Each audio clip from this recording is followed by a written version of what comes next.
Assalamualaikum warahmatullahi wabarakatuh.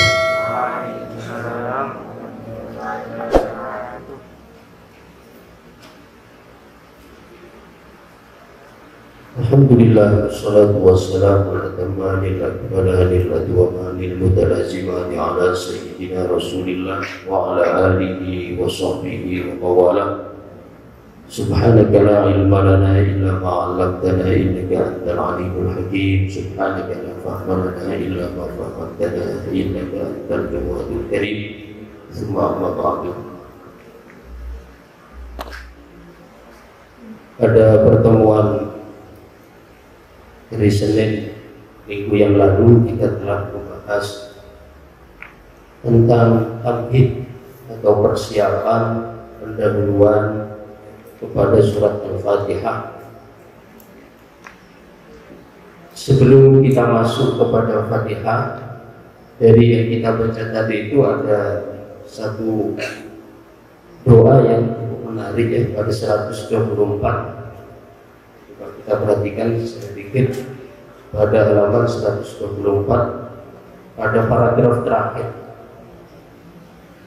Di situ ada satu doa yang hubungannya adalah dengan surat Fatihah yang akan kita baca.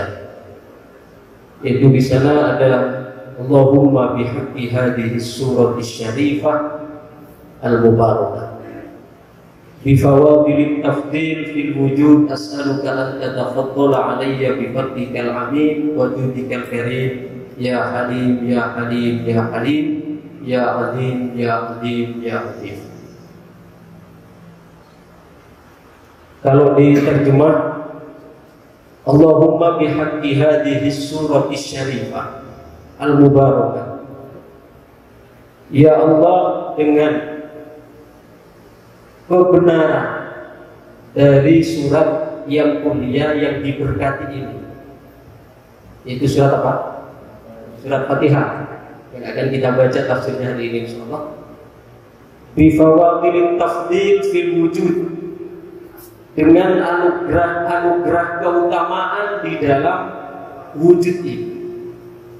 Karena seperti yang saya sampaikan pada pertemuan sebelumnya, bahwa setiap khawatir atau setiap peristiwa dan kejadian itu tidak lepas dari asma dan sifat Allah.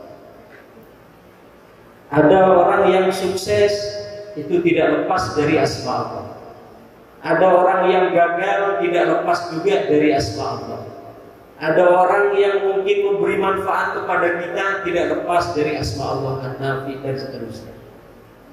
Maka di sini dijelaskan, ya Allah, dengan haknya, dengan kebenaran surat yang mulia yang diberkati ini, dan dengan anugerah keutamaan di dalam wujud, as'aluka an tatafaddala alayya bi fadlikal amin. Kami memohon kepadamu untuk memberikan anugerah kepadaku dengan anugerahmu yang luas. Anugerah Allah ini jangan kita pahami hanya sesuatu yang bersifat materi. Anugerah Allah itu adalah mencakup semua nikmat, baik itu nikmat ijad, nikmat imdad maupun nikmat is'ad. Jadi saya menggunakan penjelasan ini juga menggabungkan antara konsep Imam Abdul Qadir Al-Jilani dan konsep Imam Ibnu Arabi. Jadi ada tiga anugerah Allah, ada nikmat ijad, ada nikmat imdad, ada nikmat is'ad. Ya. Nikmat ijad yang pertama itu nikmat diciptakan. Kita oleh Allah Subhanahu wa taala, annahu akhrajana min haitsil adam ila haitsil wujud. Nikmat ijad itu adalah nikmat di mana Allah mengeluarkan kita dari ketiadaan menuju ada. Ini satu nikmat yang luar biasa. Nikmatnya disebut dengan nikmatul ijad. Kemudian yang kedua ada namanya nikmat imdad. Apa nikmat imdad? Nikmat imdad itu nikmat fasilitas. Jadi Allah itu bukan hanya menciptakan, tapi di samping menciptakan, Allah juga sekaligus memberikan perlengkapan fasilitas. Kita butuh baju atau ciptakan kapas, diolah jadi kain, diolah jadi baju. Ini namanya nikmatul imdad.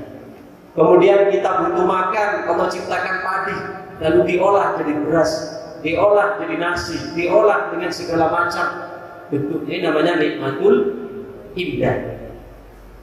Kemudian yang ketiga, nikmatul is'ad. Nikmatul is'ad itu adalah nikmat tertinggi, nikmat kebahagiaan. Nikmat ijad semua orang mendapatkan. Nikmat imdad semua orang mendapatkan, tapi nikmat is'ad hanya sebagian kecil orang yang mendapatkan. Maka di sini Syekh Abdul Qadir Al-Jilani di dalam munajatnya, as'aluka an tatafaddala alayya bi fadlikal amin. Ya Allah, kami mohon kepadamu anugerah untuk memberikan kepada kami dengan anugerah-anugerah-Mu yang luas, yaitu mencakup nikmat ijab, nikmat imdad, dan nikmat is'ad. Wajudikal karim, dan dengan kedermawanan-Mu yang mulia. Karena Allah disifati dengan sifat karim. Al-jud, apa karim? Karim artinya Allah maha mulia, maha memberi. Yaitu Allah memberi tanpa diminta dan memberi lebih dari yang diminta. Itu namanya karim. Ya. Karim adalah Allah memberi tanpa diminta. Allah tua beri tak kata kecak oleh, beri bahkan lebih dari yang kita minta. Nah, ini namanya sifat al-karim. Ya Halim, ya Halim, ya Halim, wahidat yang maha santun, wahidat yang maha santun, wahidat yang maha santun. Kesantunan Allah itu dapat kita saksikan dalam kehidupan sehari-hari. Ya. Walaupun kita maksiat kepada Allah, walaupun kita menentang perintah Allah, tapi Allah belum pernah memutuskan rezekinya kepada kita. Maka Al-Imam Ibn Arabi memberikan satu gambaran, kata Ibn Arabi, apakah kita tidak malu dengan Allah? Setiap hari kita bermaksiat kepada Allah, yang diangkat kepada Allah maksiat kita, tapi yang Allah turunkan kepada kita rahmatnya. Yang diangkat itu adalah hanya dosa, tapi yang Allah turunkan rahmat. Adakah ini satu keadilan? Allah memberikan dengan kebaikannya, sedangkan yang kita setor adalah dosa-dosanya. Tapi Allah tetap memiliki sifat Halim, yaitu Allah Maha Penyantun. Allah tetap memberikan kepada kita tanpa melihat kepada dosa. Ya Adim, ya Adim, ya Adim, wahidat yang maha agung, wahidat yang maha agung, wahidat yang maha agung. Ini sebagai penyempurna dari keterangan kemarin sebelum kita masuk kepada surat Al-Fatihah. Sekarang kita masuk ke tafsirnya. Jadi pertemuan yang lalu kita belum sampai kepada surat Al-Fatihah, masih persiapan, masih pendahuluan. Sekarang kita masuk Bismillah. Bismillahi al-mu'abbari biha 'anid-dhatil ahadiyah bi'tibari tanazzuliha 'an tilkal martabah idh la yumkinu at-ta'biru 'anha bi'tibari tilkal martabati aslan wa bi'tibari sumuliha wa ihadatiha jami'al asma'i was sifatil ilahiyyah al-mustanadati ilayha al-madahir kulluha al-mu'abbaru 'anha 'inda arbabil mukashafati bil a'yan ats-tsabitah wa fi lisan asy-syar'i bil lawhil mahfuz wal kitabil mubin. Ditafsir bismillah kan. Bismillah. Bismillah al-mu'abbari biha 'anid-dzatil ilahiyyah. Bismillah dengan nama Allah. Allah al-mu'abbari biha 'anid-dzatil ahadiyah. Allah itu diungkapkan, digunakan terhadap nama dari zat yang tunggal. Jadi kita tak usah Usah cepat tanyakan berikan kok bahasanya berat. Jadi kita pelan-pelan, kita pahami kalau rileks, kalau santai. Seperti saya sudah sampaikan, kita memahami tafsir tok perlu kepada kehadiran anti, tak cukupnya saking sekedar angkat. Karena metode Abdul Qadir Al-Jilani ini adalah menggunakan dal, menggunakan rasa. Allah itu diungkapkan terhadap zat al-ahadiyah, digunakan sebagai nama zat yang memiliki sifat ketunggalan. Pertemuan yang lalu kita telah membahas beda antara ahadiyah dengan wahidiyah. Maka di dalam surat Al-Ikhlas itu disebutkan qul huwallahu ahad. Tidak disebutkan qul huwallahu wahid. Apa rahasianya? Apa bedanya antara ahad dengan wahid? Kalau ahad itu adalah tunggal. Tunggal itu coba tanyakan Bu Nurul, itu bukan bilangan. Beda dengan wahid itu satu. Satu itu adalah bilangan. Sehingga beda antara wahid dengan ahad. Bedanya di mana? Kalau ahad itu adalah nama Allah. Dilihat dari segi sebelum Allah menciptakan makhluk, Allah disebut ahad. Berarti belum ada bilangan di situ. Allah masih tunggal. Belum ada bilangan, belum ada makhluk. Maka Allah disebut sebagai al-ahad. Qul huwallahu ahad. Katakanlah bahwa dia kan belum ada siapapun di situ kecuali dia. Ahadun, dia adalah maha tunggal. Belum ada, tidak disebutkan qul huwallahu ahad. Katakanlah bahwa Allah Maha Satu belum. Kenapa? Karena waktu itu belum ada makhluk, yang mana sebelum ada makhluk berarti belum ada bilangan. Maka disebut ahad. Jadi di sini.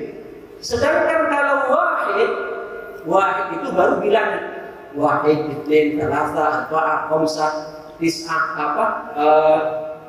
sittah, sab'ah, tsamaniyah, tis'ah, asyrah. Ini adalah bilangan. Jadi nama Al-Wahid, Allah itu Maha Wahid, Maha Satu, itu dilihat dari segi ketika Allah sudah menciptakan makhluk, berarti kan sudah ada bilangan di situ. Allah sebagai satu, makhluk itu dua sebagai ciptaan. Jadi ini bedanya antara ahadiyah dengan wahidiyah. Qul huwallahu ahad, karena dilihat dari segi Allah belum menciptakan makhluk sehingga Allah disebut dengan ahad. Maka di sini disebutkan Bismillahi al-mu'abbari biha anidzatil ilahiyah bi'tibari syumuliha wa ihaqatiha jami'al asma'i wa sifat al-ilahiyah. Karena lafzul jalalah ini, yakni lafaz Allah ini adalah yang mencakup semua nama dan sifat-sifat ketuhanan. Di lafzul jalalah Allah ini mencakup semua sifat-sifat dan nama-nama ketuhanan yang lain. Asmaul Husna semua rujuknya di sini. Maka dalam Quran disebutkan apa? Walillahil asmaul husna fad'uhu biha ayyamma tad'u falahu al-asmaul husna. Jadi berarti lafaz Allah itu tidak termasuk dalam asmaul husna.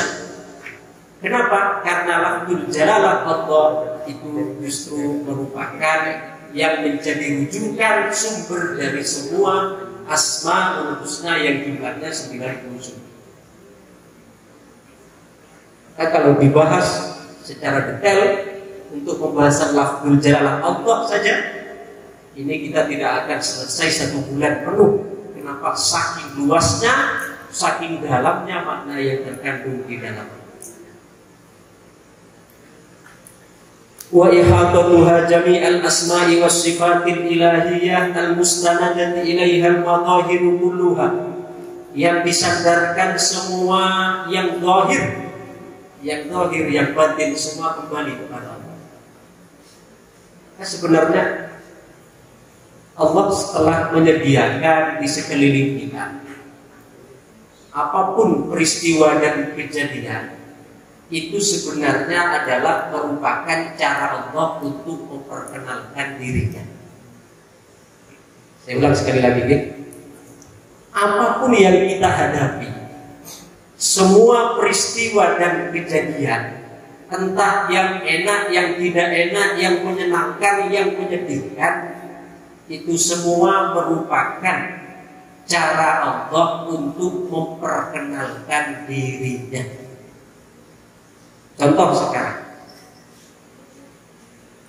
Ibnu Athaillah As-Sakandari, masih sosok yang sama yang menjelaskan Fathul Jalal ini. Di dalam hikamnya sudah menjelaskan, kita itu tidak akan lepas dari 4 keadaan. Siapapun kita tidak akan lepas dari 4 keadaan. 1, ya, nikmat, pasangannya musibah. Yang pertama keadaan nikmat, yang kedua keadaan musibah. Yang ketiga dan yang keempat yaitu taat dan maksiat. Siapapun kita itu tidak akan lepas dari 4 keadaan. Kalau tidak dalam keadaan taat, maksiat. Kalau tidak dalam keadaan mendapatkan nikmat, dalam keadaan musibah.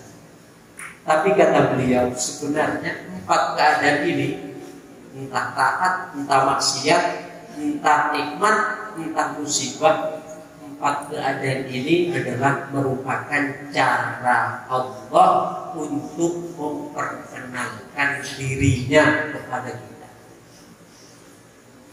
Ya memang tingkatan yang paling dasar kita kenal dulu adalah kenal nama. Siapa? Allah. Saya beri gambaran yang sederhana saja. Kalau ada seorang laki-laki, dia berpapasan di tengah jalan dengan seorang cewek cantik yang belum pernah dia tahu sebelumnya, pada saat terjadi pandangan pertama, maka yang akan dia cari tahu apanya? Nama. Pasti nama dulu. Tanya-tanya pada tetangganya, tanya-tanya kepada orang sekampungnya, tanya-tanya pada lembaganya, tanya-tanya. Pencarian itu, penelusuran itu bahkan akan melibatkan Mbah Bugil. Dicari ID-nya apa, kemudian akun Facebook-nya apa, bahkan lebih dalam lagi nanti akan dicari nomor WhatsApp-nya berapa. Jadi pertama kali adalah yang dicari tahu adalah namanya. Maka kita sekarang ngaji ini, bismillah adalah langkah pertama untuk kita kenal dengan Allah, adalah kenali dulu namanya. Sebagaimana ketika kita bertemu, berpapasan dengan seorang yang kita cintai, tapi belum kita ketahui identitasnya, sebelum kita tahu orang mana, sebelum kita cari tahu apa pekerjaannya, pasti yang pertama kali kita telusuri adalah siapa, nama. Setelah sekarang nama didapatkan, nama sudah dikantongi, maka langkah berikutnya adalah PDKT, pendekatan. Ditelusuri di mana rumahnya, kemudian dicari tahu apa hobinya, dicari tahu apa kesukaannya, dicari tahu apa yang tidak disukai, semua akan ditelusuri untuk mencari tahu. Bahkan siapapun yang memberikan informasi itu, ketika dia mendengar saja nama disebutkan, maka akan merasa berbunga-bunga. Coba lihatlah bagaimana kisah cinta Sulaimah. Dia sampai habis semua hartanya, habis kecantikannya, karena dia harus berpisah dengan pujaan hatinya Yusuf. Maka ketika dia terpisah, setiap ada orang mengatakan, saya tadi jumpa dengan Yusuf, apa dikasih uang? Ada lagi orang bercerita, saya tadi jumpa Yusuf, bisa dikasih uang, sampai habis. Artinya ketika disebut saja nama dari Yusuf, maka hatinya akan menjadi berbunga-bunga, rela untuk mengorbankan apapun. Sekarang bagaimana lagi orang yang cinta dengan Allah? Ketika disebutkan nama Allah, maka hatinya akan berbunga-bunga, akan mengorbankan segalanya. Kenapa? Kalau Zulaikha saja mencintai Yusuf, dia mengorbankan hartanya. Bagaimana lagi orang yang cinta dengan Allah? Bukan hanya hartanya, jiwanya bahkan akan dikorbankan. Tapi itu akan didapatkan ketika apa? Setelah mengenali nama lebih jauh. Maka nanti konsekuensinya setelah kita mengenali nama Al-Ism Allah, sebagaimana kita tadi mengenali cewek tersebut namanya Zulaikha misalnya, atau namanya Hasanah misalnya, maka selanjutnya akan kita cari tahu apa kesukaannya. Oh, dia kesukaannya adalah pizza. Maka kita bagaimana mempersembahkan yang terbaik kepadanya. Seorang hamba juga demikian. Ketika sudah kenal dengan Allah, Allah cinta dengan ketaatan, maka kita akan berupaya untuk mempersembahkan ketaatan kita kepadanya dengan penuh ketulusan. Maka saya kan bilang kemarin, kita belajar ini jangan dianggap apa? Kita buat santai saja dengan pendekatan cinta. Karena ini bahasa hati. Kalau kita mau nonton di kita apa itu maksudnya? Tapi ketika diberikan pendekatan seperti ini, ya, dengan pendekatan sehari-hari, bagaimana cinta kita dengan makhluk, maka kita akan mendapatkan satu titik temu kesimpulan yang sama, karena kita sebenarnya diciptakan dari akar yang sama, yaitu diciptakan berasal dari Sang Maha Cipta. Jika kita mengolahnya, selanjutnya kita mengenal lebih jauh. Kemudian setelah kita kenal lebih jauh, apa selanjutnya? Kita ingin dekat. Maka disebut ketika sudah kenal dekat, maka itulah sifat orang yang beriman. Innamal mu'minuna alladzina idza dzukirallahu wajilat qulubuhum wa idza tuliyat 'alaihim ayatuhu zadatuhum imanan wa 'ala rabbihim yatawakkalun. Innamal mu'minuna, sesungguhnya orang-orang yang beriman. Maknanya orang-orang beriman apa? Sesungguhnya orang-orang yang cinta. Karena dalam kajian-kajian yang selalu saya sampaikan, iman itu tidak melulu percaya dan yakin. Karena kalau iman hanya sekedar kita maknai percaya dan yakin, iblis itu percaya dan yakin. Saya nanya sekarang, iblis percaya tidak dengan adanya Allah? Sangat percaya, dia pernah jadi pemegang juru kunci surga, pernah jadi penasihat para malaikat. Kalau tidak percaya Allah gimana? Kalau saya nanya lagi, apakah iblis yakin adanya Allah? Yakin. Tapi satu yang tidak dimiliki oleh iblis, yaitu dia tidak memiliki cinta. Sehingga dia disebutkan oleh Quran, wa kana minal kafirin. Dia termasuk orang-orang yang kafir. Padahal dia percaya dengan Allah, dia yakin dengan Allah, tapi kenapa tidak disebutkan beriman pada Allah? Karena konsekuensi dari iman itu adalah cinta. Walladzina amanu asyaddu hubban lillah. Al-Baqarah 165. Sesungguhnya orang yang beriman sangat amat cinta pada Allah. Ini yang tidak dimiliki oleh iblis, sehingga disebutkan wa kana minal kafirin. Innamal mu'minuna, sungguhnya orang yang beriman, idza dzukirallah, ketika disebut nama Allah. Jadi tadi orang yang beriman maknanya orang yang ada cinta kepada Allah. Idza dzukirallah, ketika disebut nama Allah, wajilat qulubuhum, maka hatinya akan bergetar. Baru masih tak getar, saya sebut iko nyaman kasihnya. Baru masih tak trauma, sedangkan yang disebut itu adalah nama dari mahbubnya. Beda dengan kita. Kita coba menentukan. Bula tak kenal kau, yang tak pernah ngomong entau serah, tak anti hubungan nape-nape. Kira-kira mau disebutnya mana bisa nyetruk? Belas terus. Contoh misalnya, beda orang Madrid, tapi posisinya beda di sampai Turki. Yang mana serah, yang mana misalnya Mahmudah. Beda saja Mahmudah. Beda berarti, mohon maaf, itu adalah kesalahan, tapi tidak ada unsur kesengajaan. Mahmudah bisa disebutkan, tapi saya tidak pernah mengenal. Ketika disebut, Mahmud para muksirat dari Turki mungkin sakit, itu bulan, sama sekali. Belas anak soalnya itu tadi ras tak kenal bener. Tapi boleh moro-moro cintanya malah boleh ganteng. Tapi beda mungkin ketika dikatakan Ustaz Sakina sakit, apa gitu.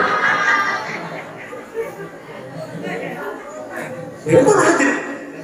Anak karena itu telah ada sambungan. Engkau makhluk dengan makhluk, bermapoli makhluk dengan Allah mungkin. Ketika sebut nama Allah, guru masih tak getar. Pun dinilai sebagai kekasih majazi kita bergetar aja. Bermapoli bukan kekasih hakiki saya sebut. Tapi pertanyaan mungkin selama ini rasanya tidak. Karena kita sebut nama Allah saya getar. Kalah kalaupun saya sebut kekasih majazi. Berarti itu kita perlu dipertanya. Itulah hadirin. Innamal mu'minuna alladzina idza dzukirallah wajilat qulubuhum. Orang yang beriman ketika disebut nama Allah hatinya akan bergetar. Anak memang bergetar. Ada sambung. Karena kenal, kalau orang kenal langsung tidak nyambungan.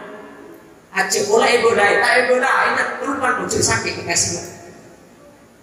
Coba ibu-ibu, kita buat di anak bodi rantau, anaknya sakit, padahal anak tak paling ngomong, mungkin loh, mungkin kan atau saya sudah bisa tali pagi kan begitu, anak kita bodi rantau, sakit, tak ngawe, tak nelpon, tapi kita arasan, sebut orang tua urusan apa ya mana esok, ternyata nape, ternyata oleh kabur anaknya tak sehat, karena nape, karena ada sambungan. Ini adalah makhluk dengan makhluk. Demikian juga makhluk dengan Allah. Ketika disebut nama kasihnya, idza dzukirallah wajilat qulubuhum. Ketika disebut nama Allah, maka bergetarlah hati. Kemudian selanjutnya, wa idza tuliyat alaihim ayatuhu zadatuhum imanan. Ketika dibacakan ayat-ayatnya, ketika dibacakan apa maknanya ayat-ayat? Ayat itu maknanya kan surat cinta. Maka sering saya sampaikan dalam berbagai kesempatan, Al-Quran ini adalah merupakan surat cinta yang dikirim oleh kekasih sejati kita yaitu Allah. Makanya Quran saja permulaannya dibuka dengan Bismillah. Kita baru sampai Bismillahnya ini, belum Ar-Rahman, belum Ar-Rahim. Yang menunjukkan bahwa Quran itu adalah surat cinta dari Allah. Bagaimana Allah membuka Qurannya dengan Bismillah, setelah nama Allah akhiri dengan dua namanya yaitu Ar-Rahman dengan Ar-Rahim. Coba, pernahkah kita berpikir kenapa sih Allah kok mesti memulai Al-Quran dengan Bismillah, memakai dua isim Rahman, Rahim? Kok tidak menggunakan nama yang lain, Jabbar, Muntaqim misalnya? Jabbar maha memaksa, Muntaqim maha menyiksa. Bisa saja Allah kalau mau menggunakan Bismillahil Jabbaril Muntaqim, dengan nama Allah yang maha memaksa dan maha menyiksa. Sana. Tapi kenapa yang Allah pilih adalah dua nama indah, Rahman, Rahim? Kenapa?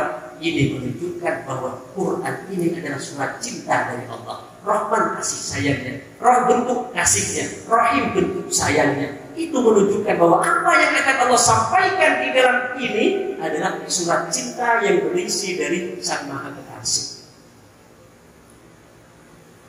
Coba, zaman jadul dulu belum ada WhatsApp. Ya, yang masih menangis surat-suratan siapa?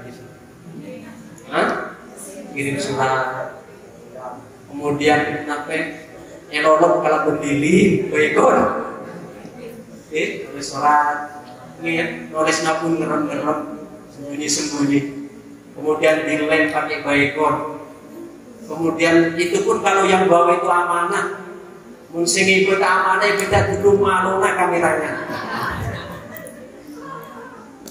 Yuk sama deh. Ketika kekasih kita jauh, coba sih duduk di atang kumpos, begitu ngeding ke sana, kering bunga nate masuk. Padahal saya sakit ngapurakan mas, terima kasih atas kiriman. Nah, saya beberapa kalimat tapi menjadikan hati berbunga-bunga. Tedung kaya buka, tedung bodedina. Juga tedung buka dicoba. Karena itu adalah surat cinta dari kekasih. Bermakna Quran dari Quran adalah surat cinta dari Allah Subhanahu wa Ta'ala. Maka waktu ngaji Ramadan bulan yang bayangkan kepada seorang aulia menyatakan tanda cinta ke Allah adalah cinta Quran. Tanda cinta kepada Allah adalah cinta Al-Quran. Kenapa? Quran ini surat cinta. Nah, masa kita akan cinta orangnya tidak cinta pada suratnya? Ketika kita mencintai orangnya, maka kita juga akan mencintai bukan hanya suratnya, tapi kita bahkan akan mencintai semua yang berhubungan dengan kekasih. Melihat tetangganya bunga, ngiding kucing nak bunga, ngilai kote alek nak lebur, alek nak kasih kan, oleh permen lah beli permen, tapi pas kakak ada datang buru kakak masih ada datang. Artinya anak mungkin mak bisa berbuat baik, melihat kata tanggana lebur, ka alek na lebur, ka kucing na lebur, ka tembuk na lebur. Apa kisah Laila Majnun? Qais Ibnu Mulawwah, dia begitu jatuh cintanya kepada Laila. Dia sampai lihat meja Laila, melihat tembok Laila, lihat bidu Laila Nabi. Tak tembok tak belum? Karena yang dia saksikan semuanya adalah kekasih. Bahkan pernah Citunggakto Majnun bertemu dengan anjing yang kurus, yang sakit, yang bau. Ketika bertemu di jalan, maka diambil oleh dimandikan, kemudian dikasih parfum. Itu cara mungkin dikasih berita begini. Rambut yang bulat, beri rapi, macam-macam beri pakai. Sehingga kata orang-orang yang melihat memang terkenal sudah dia sampai dijuluki Majnun karena saking gilanya. Dikatakan, wahai Majnun, wahai Qais, apa yang kau dapatkan? Kenapa ini semua kau lakukan? Apa jawabnya? Fala talumuni fa inna ainayya ra'at bulailan fi hayyi lailan. Sejak saat ini jangan lagi engkau mencelaku, jangan engkau tanyakan kenapa aku merawat dengan penuh perhatian kepada anjing ini, karena sesungguhnya aku pernah melihat anjing ini satu malam dia berjalan di lorong di kampung, sebuah lorong di kampung dari kekasih Laila. Sakit pernah ngetepate itu pernah beruka elorna bungo sing arah ka Laila, ingat terhadap Laila sehingga pakai itu erabot dengan sepenuh hati. Karena segala yang berkaitan dengan kekasih itu akan menjadi indah. Mungkin kita kiaskan dengan kehidupan sehari-hari. Mungkin kita sadar sama betul Allah kekasih kita, mahbub kita, maka semua yang datang dari Allah itu akan indah. Segala yang datang dari Allah itu akan indah. Wa kullu ma kana minal habibi habibu. Wa kullu ma kana min wa kullu ma jaa minal habibi habibu. Semua yang datang dari kekasih maka itu akan menjadi sesuatu yang dicinta, sesuatu yang disukai. Acok oleh pemberi, cubitan. Mau berasal dari kekasih itu akan menjadi sesuatu yang indah.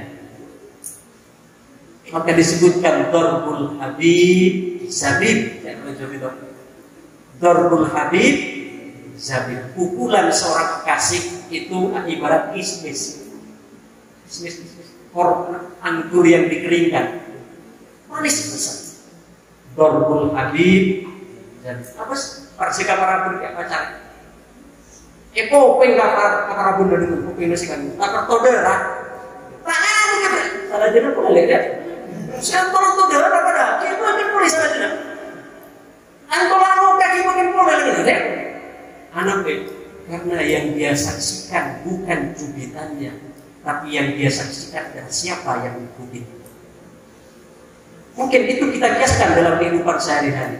Allah memberikan kita ujian, kita sakit, kita tak nyaman.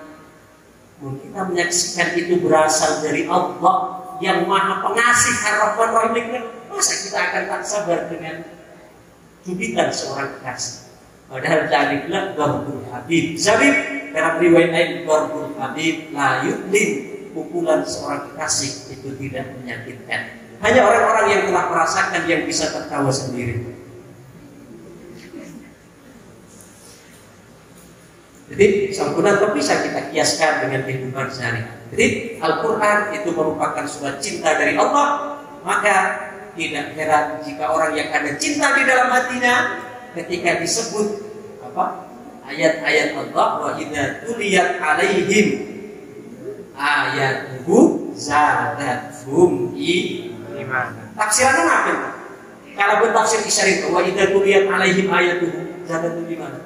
Ketika dibacakan atas mereka ayat-ayatnya, maka bertambahlah iman. Tapi tafsir isyarina, tafsir eksplisitnya, tafsir isyarina adalah ketika dibacakan, didatangkan ayat-ayat cinta kepada pecinta tersebut, maka zadatuhum imana, maka akan bertambah imannya, akan bertambah cintanya. Bukankah mungkin ketika seorang pecinta semakin sering ekirimi surat kekasih, akan semakin tambah cinta? Itu kalau sering ekirimi tagihan listrik akan tambah pegel. Tapi ketika mungkin kita semakin sering menerima surat dari kekasih, semakin sering menerima WA dari kekasih, maka semakin tambah cinta, akan semakin tambah kedekatan. Wa idza tuliyat alaihim ayatuhu zadatuhum. Terakhir, wa ala rabbihim yatawakkalun. Dan atas Tuhannya mereka berserah diri. Itu sifat orang yang beriman. Ketika sebut nama Allah, bergetar hati. Ketika dibacakan ayat-ayat Allah, tambah imannya. Kepada Tuhannya mereka berserah diri. Wa ala rabbihim yatawakkalun. Sering Buddha sampaikan, kita bisa berserah diri kepada Allah. Berserah diri kepada Allah ini maknanya kita mencondongkan, menyandarkan hati ini kepada Allah. Sedangkan kita tak mungkin akan dapat menyerahkan diri kecuali kepada yang kita cintai. Itu ada orang menyerahkan dirinya ke orang saya benci.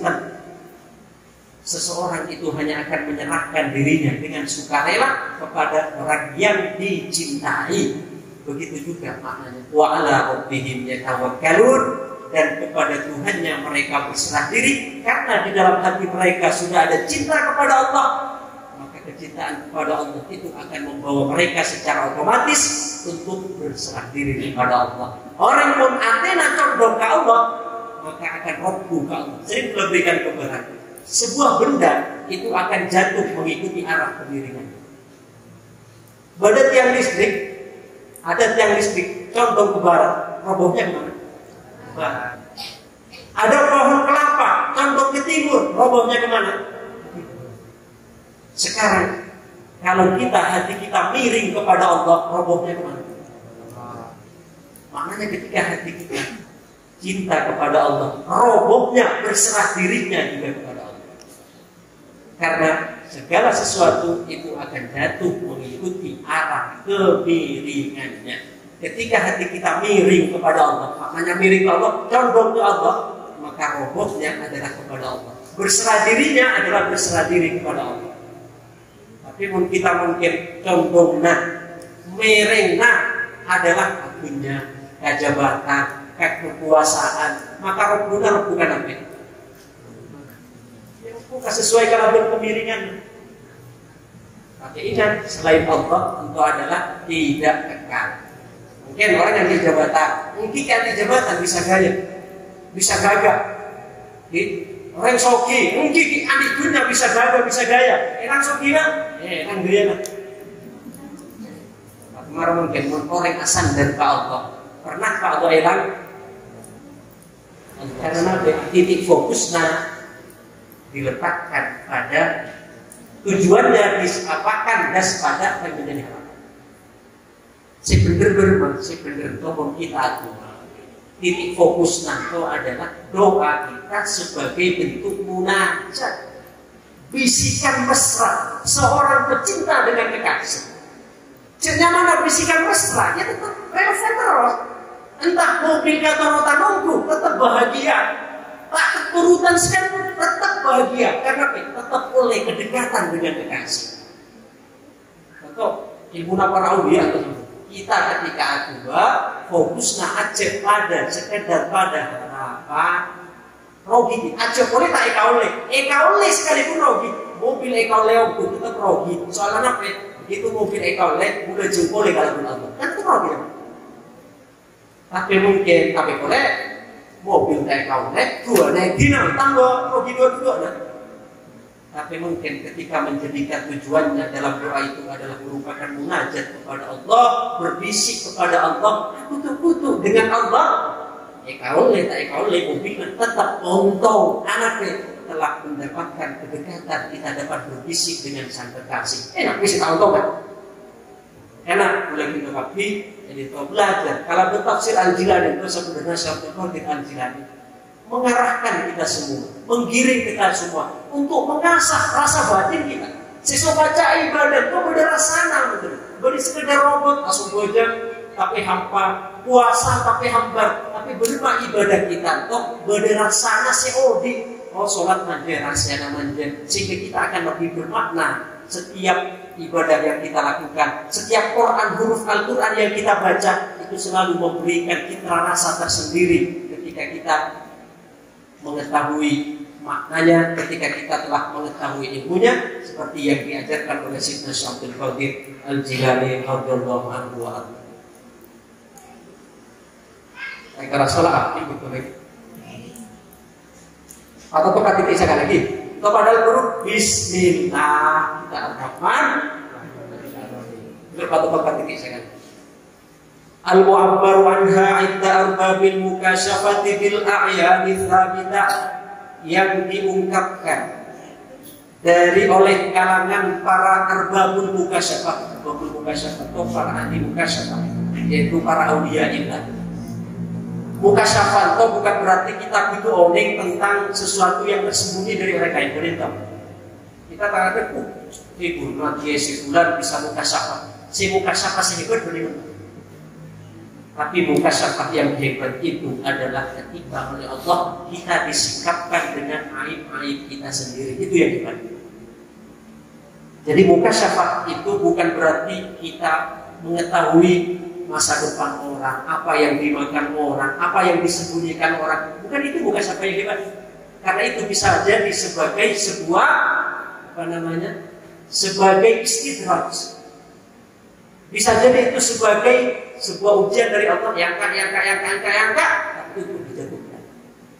Tapi mukasyafah yang hakiki itu adalah ketika kita oleh Allah disingkapkan. Mukasyafah itu kan dari al-kasyf tersingkap. Ketika kita disingkapkan oleh Allah tentang aib-aib kita. Karena Rasul bersabda kata Nabi apa? Man aradallahu bihi khairan basyarahu bi uyubi nafsihi. Man yuridillah mayuridillahu bihi khairan basyarahu bi uyubi nafsihi. Barang siapa yang dikehendaki baik oleh Allah, maka akan disingkapkan oleh Allah tentang aib-aib dirinya. Berarti bulan kita ketika Allah mun epa buka epa ngerti aib-aib dirinya, bergembiralah, berarti kita dikehendaki baik. Tapi sebaliknya, wa mayuridillahu bihi syarran basyarahu bi uyubi ghairihi. Tapi mun orang dikehendaki buruk oleh Allah, akan dibuka untuk selalu asari atau aibna orang lain. Benar apa boleh kita kaji? Selalu asari aibna diri atau selalu asari aibna orang lain? Mungkin kita ke Allah, melah mata hati kita untuk asari mukasyafah aib kita, berbahagialah. Karena apa kita dikehendaki baik oleh Allah Subhanahu wa taala. Jadi mukasyafah seungguh itu sehakiki adalah bukan ketika seseorang dibukakan dapat membaca men-scan masa depan orang, bukan. Tapi mukasyafah yang hakiki itu adalah ketika kita oleh Allah dibukakan tentang aib-aib kita sendiri. Yang disebutkan dari arbabul mukasyafah dengan al-a'yan ats-tsabitah. A'yan ats-tsabitah. Wa fi lisani syar'i, dan di dalam lisan syara', maksudnya dalam bahasa syariat, dalam bahasa ahli mukasyafah disebut a'yanus tsabitah. Sedangkan dalam bahasa syariat itu disebut dengan lauhul mahfuz. atau disebut juga dengan kitabun mubin. Itu adalah istilah-istilah yang diungkapkan dalam tataran ilmu fikih, ilmu syariat, disebut kalaban lauh mahfuz atau kitabun mubin. Sedangkan di dalam tataran ahli mukasyafah disebut kalaban ayatun tsabitah. Itu juga bisa kita kaji di kabupaten Musi manfaat. Terbegasak rasa batin dan boleh kita kabi semakin takut ke Allah, semakin semak ke Allah, semakin cinta ke Allah, dan sekaligus semakin menjadi orang-orang yang kita cintai oleh Allah Subhanahu wa Ta'ala. Amin amin ya Rabbal alamin. Bisa tarik lagi bahasa lagi? Ya kita lalu berat. Telah coba disederhanakan dengan tak boleh kita boleh gitu. Tapi intinya tadi bilang kita kok perlu edingakan ya boleh kalau berkoping itu. Tapi kita perlu edingakan kalau berkoping seperti itu. Karena kalau memang bahasan adalah bahasan rasa, bahasan hati, sehingga hanya akan dipahami kalau telinga hati juga. Punya sakit telinga toh, tapi mentang. Punya sakit telinga, tapi pun kalau telinga toh, maka kita akan masuk ke hati, ngeresepkan dalam rasa, ngeresepkan dalam perasaan, sehingga mulai kita kami timbul kerinduan ke Allah, takut ke Allah, cinta ke Allah. Toh kamu akan muncul dalam baru karena suatu qadir al-jilani. Amin amin ya Rabbal. Sampai berikutnya. Assalamualaikum warahmatullahi wabarakatuh. Waalaikumsalam warahmatullahi wabarakatuh.